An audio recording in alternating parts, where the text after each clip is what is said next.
Hello dreamers, welcome to Biomedicos. Myself Dr. Saurabh Kumar Bohra, final year MBBS student from Jawaharlal Nehru medical college Ajmer.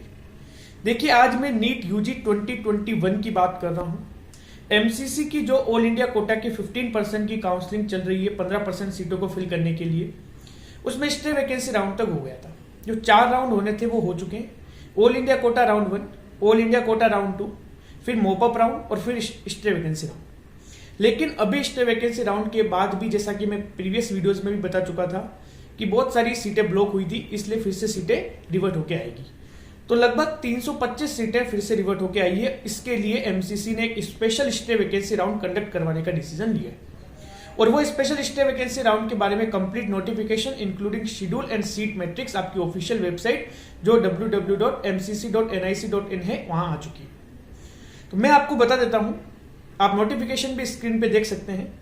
सबसे पहले तो हमें यह जानना जरूरी है कि कौन कौन से कैंडिडेट जो नीट यूजी 2021 जिन्होंने दिया था वो एलिजिबल है इस स्पेशल स्टे वैकेंसी राउंड के लिए, जो कि ऑनलाइन होने वाला है।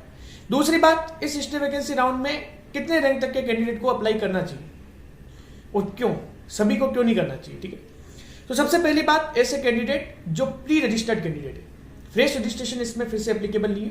जो प्री रजिस्टर्ड कैंडिडेट है जिन्हें पहले से ही रजिस्ट्रेशन कर रखा था ऑल इंडिया कोटा की काउंसलिंग में और उन्हें अभी तक कोई कॉलेज नहीं मिला, नहीं तो ऑल इंडिया कोटा की काउंसलिंग से और नहीं अपने स्टेट के रिस्पेक्टिव काउंसलिंग से, तो जाके अब वो इस स्पेशल स्टे वैकेंसी राउंड में पार्टिसिपेट कर सकते हैं।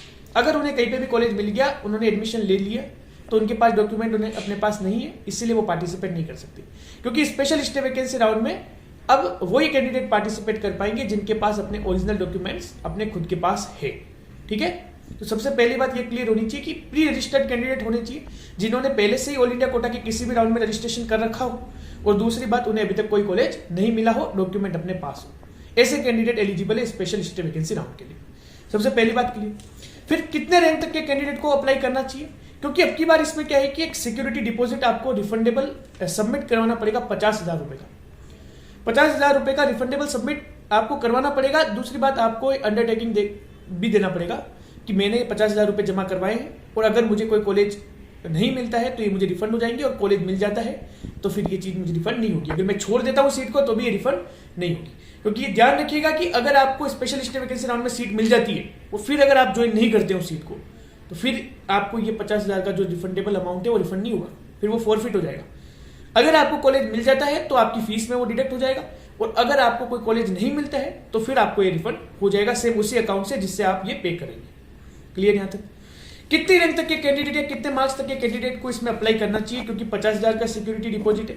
तो देखिए, अगर जनरल ओबीसी ईडब्ल्यूएस से आप बिलोंग करते हैं और आपके मार्क्स 595 अबव है, अगर 595 से अधिक मार्क्स है नीट यूजी 2021 में, तो आपको एक बार, अगर फीस का कोई इशू नहीं है तो आपको एक बार जरूर ये सबमिट करवा के देखना चाहिए। आपको स्पेशल स्टे वैकेंसी राउंड में पार्टिसिपेट करना चाहिए। हो सकता है आपको अच्छी सीट मिल जाए। आपके मन में मलाल नहीं रहना चाहिए कि मेरे को एक स्पेशल स्टे वैकेंसी राउंड मिला था, एक चांस मिला था, 325 एमबीबीएस की सीटें वैकेंट थी, लेकिन मैंने वो 50,000 के चक्कर में ये सीट नहीं ले पाया। ऐसा नहीं होना चाहिए। इसलिए अगर आपके मार्क्स जनरल ओबीसी ईडब्ल्यूएस में 595 अबव है तो आपको जरूर पार्टिसिपेट करना चाहिए।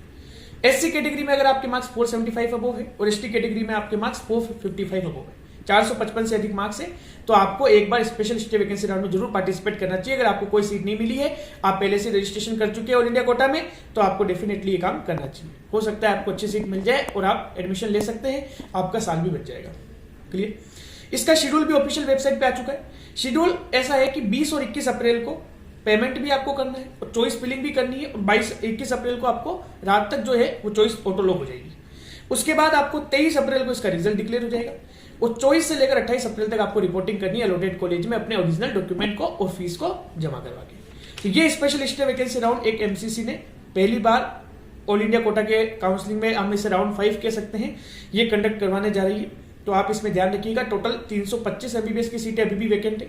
अगर आपके मार्क्स 595 अबव है जनरल ओबीसी ईडब्ल्यूएस कैटेगरी में, आप जरूर से पार्टिसिपेट कीजिए, लेकिन ध्यान रखिएगा 50,000 का आपको एक सिक्योरिटी डिपॉजिट जमा करवाना पड़ेगा। वो अगर आपको कॉलेज नहीं मिलता है तो फिर से रिफंड हो जाएगा, और कॉलेज मिल जाता है फिर आपकी जिम्मेदारी, अगर आपने ज्वाइन नहीं किया तो वो रिफंड नहीं होगा, ठीक है। और भी अगर आपको किसी भी तरह की कोई भी दिक्कत है, चाहे तो नीट यूजी 2021 की काउंसलिंग जो हो चुकी है उसके बारे में भी कुछ पूछना हो, कि हमारा पेमेंट कब होगा, किसी भी तरीके से आपका रिफंड कब होगा, कोई भी अगर इश्यू है आप पर्सनल मैसेज कर सकते हैं, कमेंट सेक्शन में मैसेज कर सकते हैं। नीट यूजी 22 के लिए अगर आपको किसी भी तरीके से पढ़ने में कोई दिक्कत आ रही है, किसी चीज को समझने में कोई दिक्कत आ रही है, कोई फॉर्म के रिगार्डिंग कोई दिक्कत आ रही है, या किसी भी तरह की आपको दिक्कत हो तो भी आप मैसेज कर सकते हैं।